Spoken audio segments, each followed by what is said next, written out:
last one, right? So, yeah, I made one. I made something for you. Ooh. So, I make papyri facsimiles. Oh, my description is a little bit wonky here. Yeah, fix that. So you were talking about like what is our oldest manuscript evidence? So this guy is P52, John Rylands 457.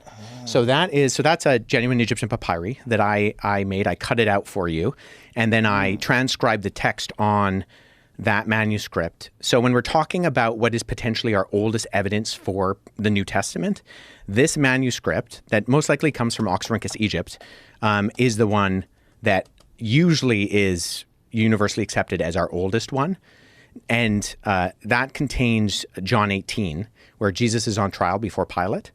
And yeah, so that's the one. It's in the John Rylands Library in Manchester, England. So this is a copy of that exactly? This is exactly what it looks like?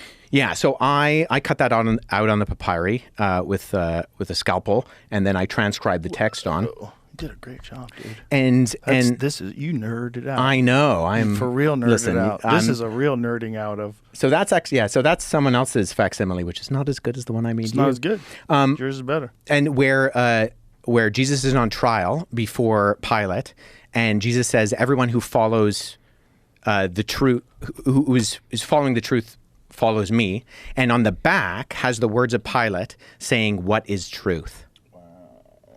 But so part of my research, so the reason I bring this up is because before this was discovered by C.H. Roberts in the 1940s, the convention was, because of a guy named C.H. Bauer, that the Gospel of John was 2nd century. And so he had this, he was a student of Hegel. Have you ever heard of Hegelian dialectic?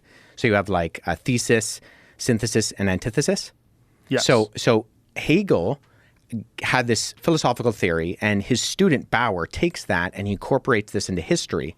And he says, you know, the earliest gospel, Mark, has this very Jewish Jesus, and then the later gospels have a very like the last of what are called the synoptic gospels, Matthew, Mark, and Luke. Luke has a very kind of more divine Jesus. And so he says, based on this, John is the last written one. And it combines these two where you get a very human and a very divine Jesus together. And so based on this, he says that John has to be 2nd century. Well, we discover this guy.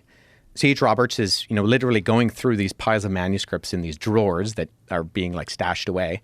And he finds this guy and he sees that it's written on both sides, which is almost exclusively a Christian convention. Because in the ancient world, they used scrolls. And the Christians, for reasons we're not entirely clear on, they start to make codices, books. And so they write on both sides. And so he says, okay, this is written on both sides. It's probably a Christian manuscript. So he sends it off to the leading paleographers, or guys who date manuscripts. And they all say, this is the beginning of the 2nd century. And so there's still debate about the dating of this, but the unanimous consensus is that it's comfortably 2nd century, potentially the beginning of the 2nd century, which means that this is found in Egypt. John is probably writing his gospel in Ephesus. So it has to be written by John, spread around, find its way to Egypt, be copied, and then end up in this manuscript.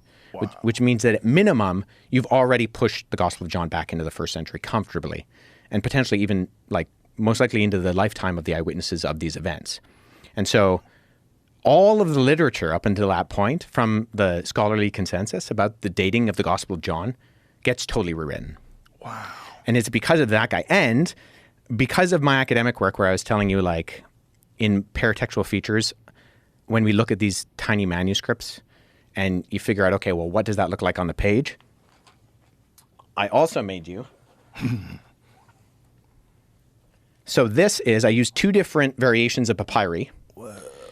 So you have there where P52 would have been on the page, and based on it's called codicological conventions, the spacings of the words, and the way that the size of the margin that we can see, where it would have been on the page and how big the page would have actually been.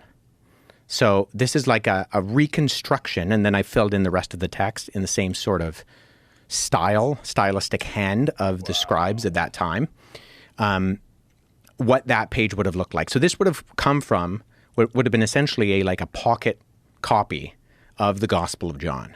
Wow. That's unbelievable. Wow. That's so fascinating.